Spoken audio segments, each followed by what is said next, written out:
मंचावर उपस्थित पूजनीय भिक्खू संघांना अभिवादन. आपणा सर्वांना मानाचा जय भीम.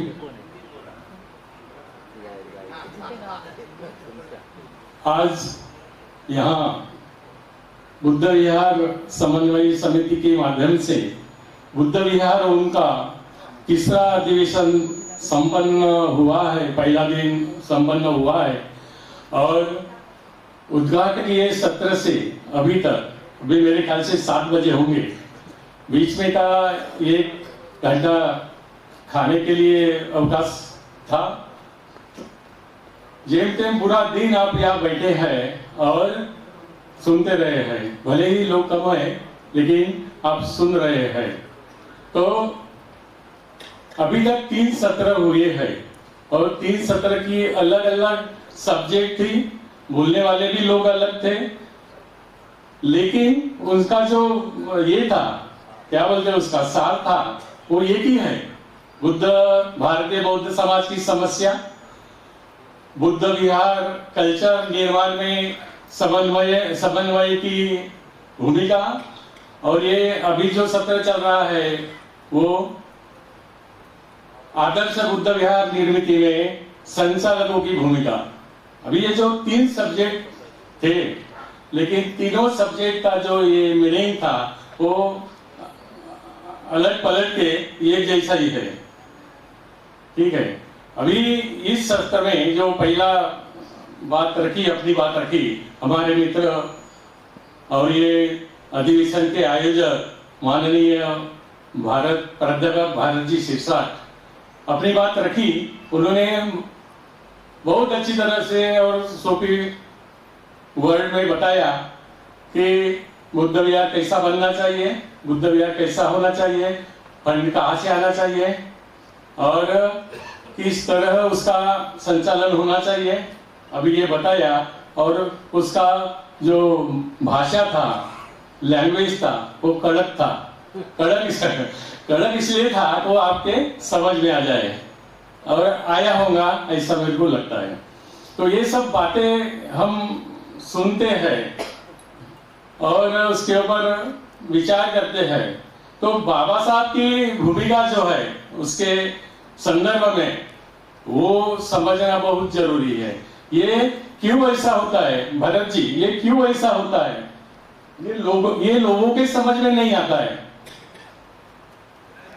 कुछ लोग जो नेतृत्व करते हैं समाज का, धार्मिक एंगल से बोलो, सामाजिक एंगल से बोलो, उसके समझ में आता है लेकिन वो गहराई से उसके परिणाम के ऊपर सोचते नहीं है.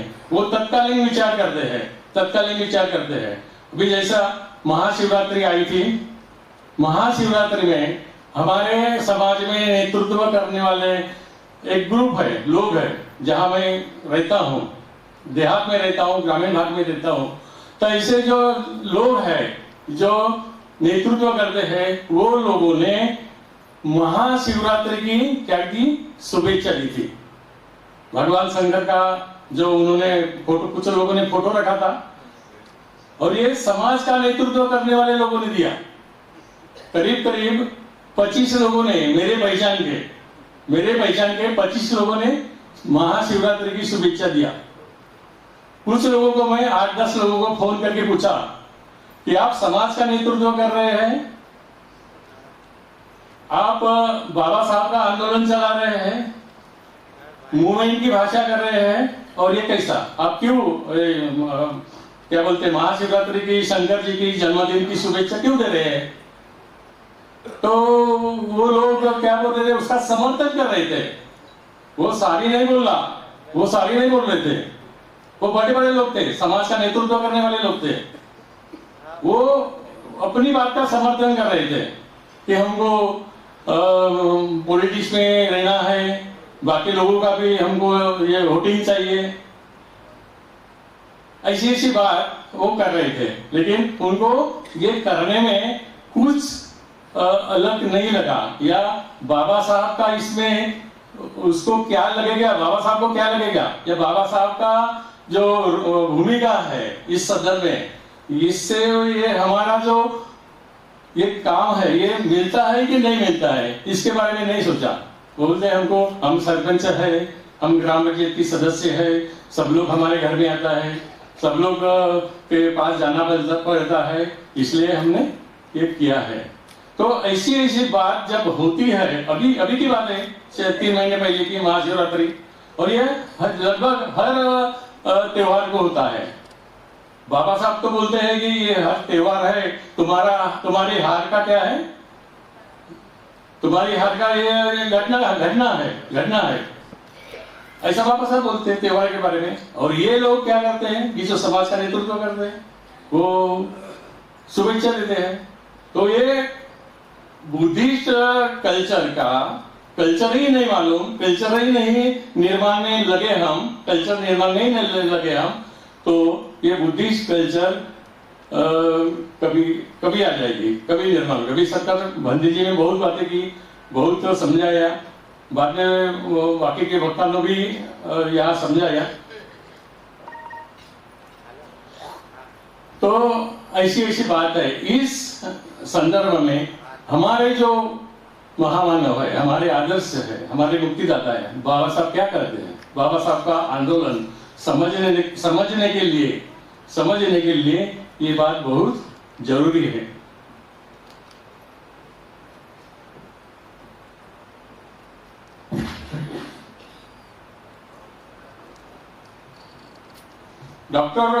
बोधिसत्व डॉक्टर बाबा साहब आम्बेडकर 24 सितंबर 1951 को अपने मंत्री पद से त्याग देते हैं और दिल्ली से मुंबई आते हैं। मुंबई आने के बाद 1 महीने के बाद 24 अक्टूबर 1951 को द बुद्ध एंड हिज धम्मा, ये किताब जो उनके लाइफ की आखिरी किताब थी, वो लिखना शुरू कर देते हैं और अपने अंतिम क्षण तक यानी 5 दिसंबर तक वो किताब लिखते रहे। वो किताब लिखने में उनको 5 साल 1 महीना और कितना 11 दिन लगे। ये किताब लिखने में सबसे ज्यादा दिन लग गए। अब हम सब लोग घटने की बात करते हैं, भारतीय राज्य घटना 2 वर्ष 11 मिनट 18 दिवस, लेकिन सबसे ज्यादा समय बाबा साहब को ये लगा। और वो जो किताब है ये पाली साहित्य जो है वो पाली साहित्य का निचोड़ करके उन्होंने वो किताब में प्रस्तुति किया है। लगभग 692 संदर्भ पाली साहित्य के संदर्भ को किताब में आते हैं। और 5 दिसंबर 56 के दिन रात में उसकी प्रस्तावना लिखते हैं वो किताब की। और प्रस्तावना लिखकर वो सोने जाते हैं, तो उनका आखिरी दिन होता है। वो प्रस्तावना में क्या लिखते हैं, समझो हमारे पुरखा है, हमारे पिताजी है या कोई है, वो अपने अंतिम दिन जो बताते हैं या लिखते हैं वो क्या होता है, उसका इच्छा पत्र होता है। वो जो प्रस्तावना लिखा है बाबा साहब ने वो किताब में, वो क्या होता है, उसका इच्छा पत्र होता है। और हम उनको बाबा साहब को क्या बोलते हैं, अपने पिताजी बोलते हैं ना, पिता बोलते हैं, बाबा बोलते हैं। तो लायक बाप के अगर हम लायक बच्चे होते तो उन्होंने वो प्रस्तावना में जो बातें कही है समाज के लिए, समाज के लोगों के लिए, वो अभी तक अमल में लाई होती, उसके ऊपर काम किया होता। लेकिन ऐसा नहीं हुआ है। उन्होंने क्या लिखा हुआ, उन्होंने ये लिखा है कि जब ये किताब पढ़ोगे, बुद्ध एंड हिज धम्मा, ये किताब पढ़ोगे तो उनके साथ में मेरी बाकी की और 2 किताबें आपको पढ़ना है।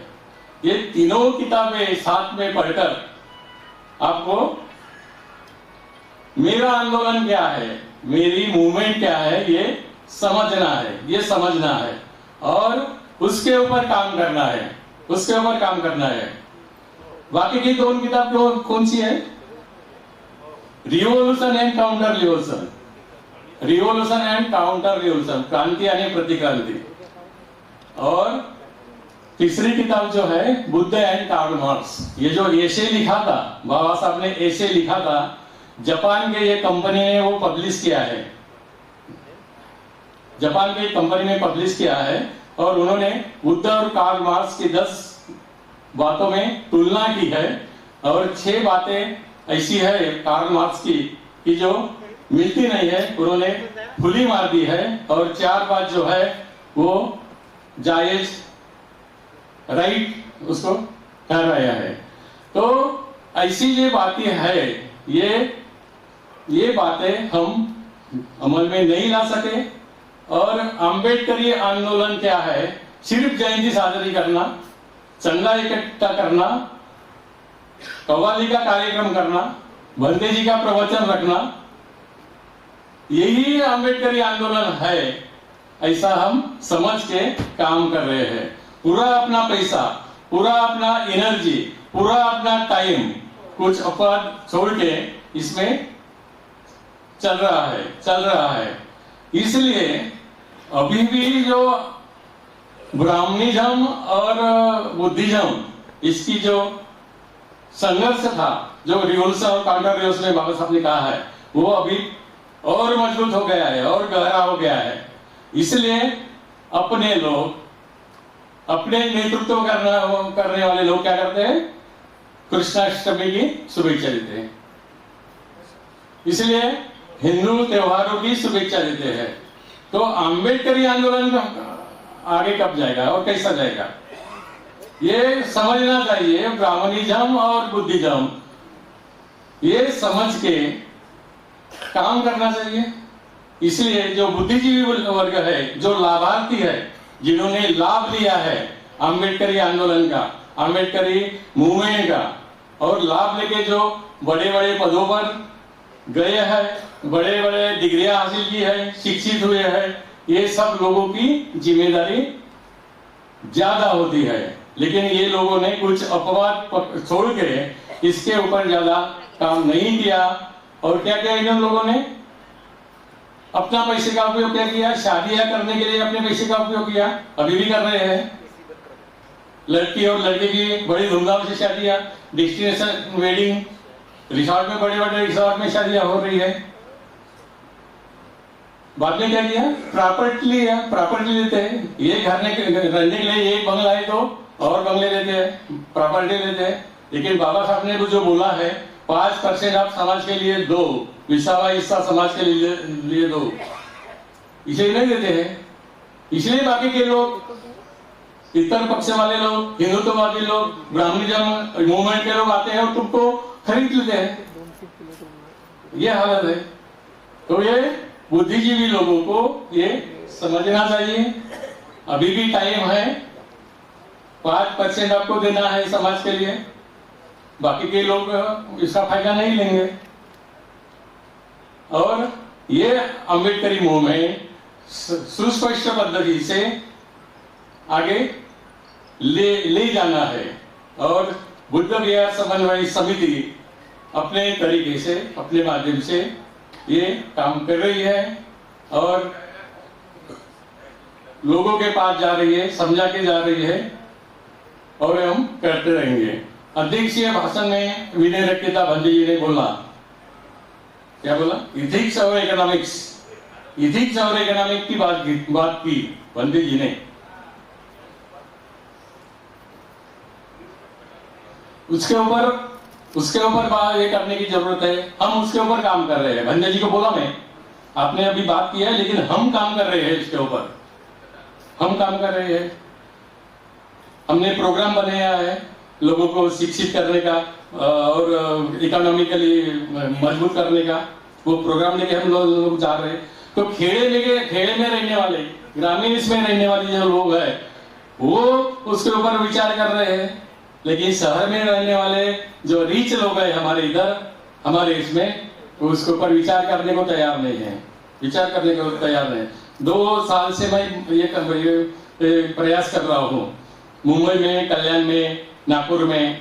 लेकिन शहर में जो बुद्धिजीवी वर्ग है, पढ़ा लिखा है, जो गार्डन में बैठता है, वो फॉरेन की टूर करता है, वो उसके ऊपर विचार करने के लिए तैयार नहीं है। लेकिन ग्रामीण इलाके में रहने वाले जो लोग हैं, ये वो उसके ऊपर विचार कर रहे हैं। और अभी तक 2 साल में मेरे को 1 करोड़ रुपया लोगों ने दिया है। और 1 करोड़ लोगों वो रुपया में 10 जगह पर हमने जमीन खरीद करके बुद्धिस्ट इंटरनेशनल स्कूल खोलने की तैयारी शुरू कर दी है। ऐसे स्कूल पूरे महाराष्ट्र में 4 से खोलने की हमारी तैयारी है, अपने पैसे के भरोसे पर। किसी का पैसा नहीं है, गवर्नमेंट का नहीं है, और किसी का, हिंदुत्ववादी लोगों का नहीं है, ब्राह्मणवादी लोगों का नहीं है, उसके ऊपर काम कर रहे हैं। और आपको 3.5 साल में क्या करते हैं, जो आपको हमको जो यूज करने के लिए पैसा दोगे, वो पैसे का डबल पैसा 3.5 साल में आपको दे रहे हैं। लिखित स्वरूप में दे रहे हैं, पोस्ट डेटेड चेक से दे रहे हैं, पोस्ट डेटेड चेक से दे रहे हैं। तो ये धम्म पालन करने वाले लोगों के ऊपर अभी विश्वास आपको करना पड़ेगा। ये शिक्षा और आर्थिक मजबूतीकरण का जो ये प्रोग्राम है, आराखड़ा है, जो हमने लागू किया, उसके ऊपर विचार करना पड़ेगा, उसमें सहभागी होना पड़ेगा। और ये जो स्कूल माध्यम है, उन्होंने सब स्कूल शिक्षा पूरा ये खलास कर दिया है। अभी तो देहात में हालत बहुत खराब है, सिटी में तो बड़ी अभी है, लेकिन देहात में पूरा खराब हो गया है। तो ये इसके ऊपर आपको बुद्धिजीवी लोगों को, लाभार्थी लोगों को, आम्बेडकराइट चळवळ में अपना लाभ ले चुके हैं, ऐसे लोगों को विचार करना जरूरी है। तो 2 बार मुझे आया है, कल के 17 में भी मैं हूँ, तो और संधि मिलने वाली है मुझे बात करने की। यहाँ मैं रुकता हूँ। आप शांत चित्त से मेरी बात सुनी, आपका मैं धन्यवाद देता हूँ, और संयोजकों का भी धन्यवाद देता हूँ। जय भीम, नमो बुद्धाय। सुखो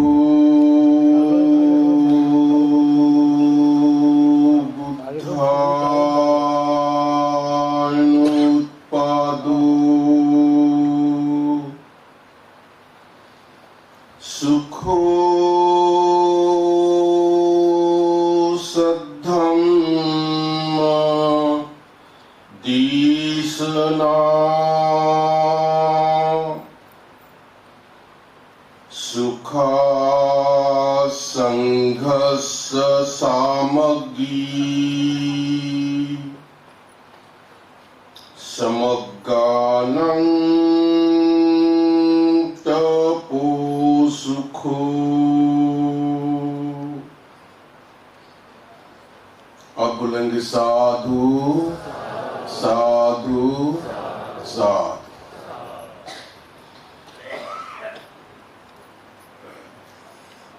विश्व वंदनीय तथागत सम्यक संबुद्ध इस मानव जाति के लिए अमरत्व का जिन्होंने सबक सिखाया, धम्म दिया, ऐसे सद्धम्म, और इस सद्धम्म पर आरूढ़ होकर जिन्होंने अपना कल्याण किया, ऐसा भिक्षु संघ, और जिन्होंने 3 रत्न का दान देकर इस संसार में बोधिसत्व की प्राप्ति की, ऐसे बोधिसत्व डॉक्टर बाबा साहेब अम्बेडकर। आज के उपलक्ष्य में बुद्ध विहार समन्वय समिति के राष्ट्रीय अधिवेशन में प्रमुख अतिथि पूज्य भदंत बोधिपालो जी महास्तवीर और आदरणीय सब मंच, आप सभी को मिलकर मुझे बहुत खुशी होगी कि एक बहुत अच्छे सब्जेक्ट पर, बहुत अच्छे विषय पर हम इकट्ठा होने जा रहे हैं।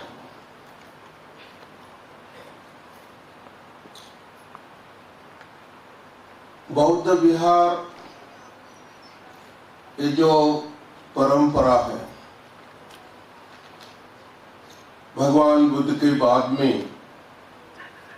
राजा सम्राट अशोक ने शुरू किया।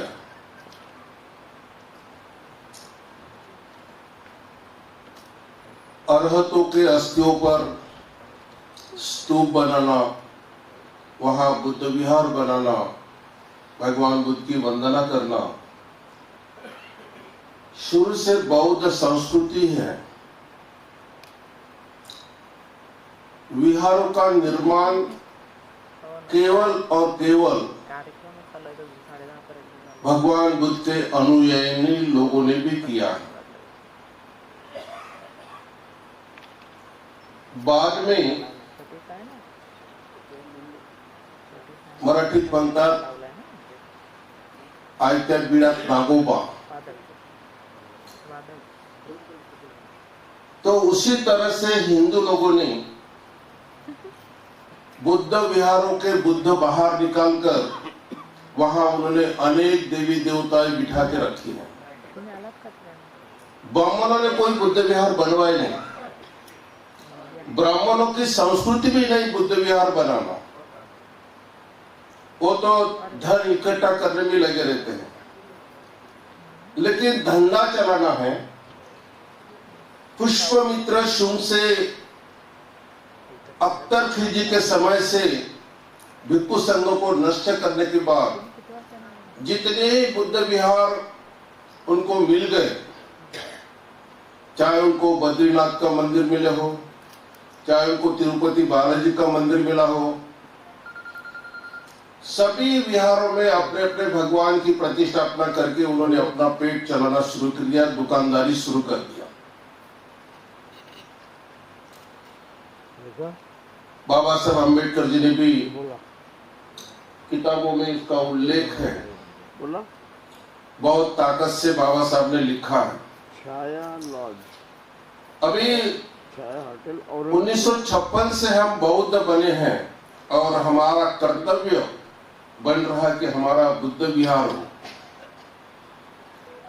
जैसे मुस्लिम कम्युनिटी जहां भी जाते हैं वहां अपना मस्जिद खड़ा करते हैं, वैसा ही बौद्ध अनुयायी लोगों ने जहां जहां बस्ती का निर्माण किया वहां वहां छोटा मोटा बुद्ध विहार उन्होंने बनवाए।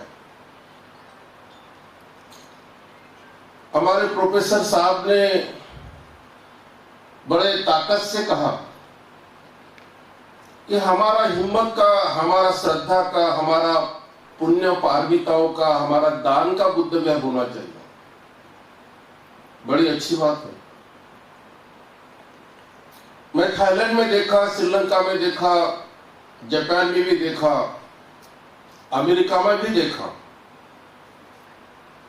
तो उन लोगों के बुद्ध विहार जो जो बस्ती में उन्होंने बनवाए कि वहां के बस्तियों के लोगों ने इकट्ठा होकर चंदा करके ही बुद्ध विहार बनवाए और वो सभी लोग उस बुद्ध विहार के मेंबर्स बन के रखे। जो भी कोई प्रॉब्लम होता है बुद्ध विहार के अंदर तो वो सब इकट्ठा आते हैं, मिलकर इकट्ठा होकर वो प्रॉब्लम छोड़ते हैं। जैसा मैं एक बार बनते मोदी कॉलेज से थाईलैंड वर्षवास के लिए गया था, तो मेरे कार में प्रॉब्लम हो गया, डॉक्टर को दिखा के एक मशीन लेने का उन्होंने प्रस्ताव रखा। तो वहां के प्रमुख भिक्षु ने अपने सब उपासकों को इकट्ठा किया। छोटी सी बात थी, ज्यादा पैसा का नहीं था, फिर उन्होंने सबको बुलाया और सबको बताया कि इंडिया से बनते आए हैं और उनको कान का तकलीफ हो रहा है, उनको मशीन दिया तो वो अच्छी तरह से अपना काम चलाए। तो सभी ने अपने अपने पैसे निकाल के वहां रख दिए और बड़े भंते को बोले कि इनको हॉस्पिटल में जाके मशीन खरीदवा लो। तो अपने विहार के प्रति, अपने भंते जी के प्रति वहां का जो व्यवहार देखा मैं, तो बहुत अच्छा लगा कि वो लोग अपने विहार को संभालते हैं और अपने भंते जी को भी संभालते हैं। लेकिन 56 के बाद कुछ और हुआ। महाराष्ट्र में बुद्ध विहार तो बने, लेकिन मेरा बुद्ध विहार, जैसे भारत शिक्षा प्राध्यापक जी बताते हैं कि बहुत सारे लोगों ने अपनी हुकूमत उस विहारों में कर दिया और वो भी विहार किसी पॉलिटिकल पर्सन से उनके फंड से लिया गया बुद्ध विहार, तो कैसी श्रद्धा होगी वो बुद्ध विहार पर? कैसा लगेगा कि ये मेरा बुद्ध विहार है, ये मेरे बुद्ध है। तो एक श्रद्धा का भी प्रश्न है और अपनी पुण्य पारमिताओं का भी प्रश्न है। मुझे मेरी पुण्य पारमिता पूरी करनी है, मेरे पुण्य पारमिता के लिए मुझे दान देना है, मेरे पुण्य पारमिताओं के लिए मुझे बुद्ध विहार सजाना है। मैं आपको एक बात बताऊंगा तो आपको होश उड़ जाएंगे। मुझे जिंदा लोगों ने दान नहीं दिया, मुझे मरे हुए लोगों ने दान दिया, और मैंने बहुत बड़ा काम करके रखा बुद्ध गया में। क्या समझे आप? मरे हुए लोग कैसे दान दे सकते हैं? मरे हुए लोग दान नहीं दे सकते, लेकिन मरे हुए लोगों की प्रॉपर्टी से उनके बेटे, उनकी बेटी, उनकी पत्नी, उनके जो भी सगे संबंधी हैं, उन लोगों ने आके कहा कि पंडित जी, ये पुण्य कर्म करने के लिए, इनकी स्मृति के लिए दान स्वीकार करें। कि जो आज वहां बोध गया में 4 गुंठा जमीन से अभी 1 करोड़ रुपए का कंस्ट्रक्शन करके ऐसे 2 करोड़ की प्रॉपर्टी बोध गया में बन गई है। आप जोर से डाला बजाओ ना। और एक ताली बजाना है कि हमारे साथी साहब जी यहाँ उपस्थित हैं। उन्होंने बोध गया में अपने खुद के पुण्य कर्म के लिए और अपने भाई के पुण्य कर्म के लिए 2 समय का दान देकर एक बड़ा हॉल और एक भिक्षु निवास कुटी बनवा के बहुत बड़ा पुण्य किया। उनके लिए भी एक बार कहना है। तो मजे की बात यह है कि पुण्य कर्म करने के लिए, और हमारा बौद्ध आदमी अपने खुद के पुण्य कर्म करने के लिए तैयार नहीं हो रहा है। मैं जब 12वीं में फर्स्ट ईयर में था और मैं कुछ करना चाहता था कि एक का प्रिंटिंग प्रेस ले लूं और अपने किताबें, छोटे मोटे किताबें लोगों के पास पहुंचाऊं, तो प्रोफेसर साहब सुनिए, एक प्रोफेसर साहब के मैं घर गया और मैंने उनको मेरा प्रस्ताव बताया कि प्रोफेसर साहब, मुझे इच्छा है कि एक प्रेस लेना है, आप कुछ दान की रिसिप्ट कंप्लीट करो। उन्होंने रिसिप्ट देखा, किस किसने क्या दिया वो देखा, फिर बोले भत्ते जी तुम ऐसा क्यों नहीं करते, आपको 100 रुपए इकट्ठा करना है तो बोले 100 लोगों के घर जाओ, 1-1 रुपया लो, ये मेरा पहला रुपया, बजाओ कर।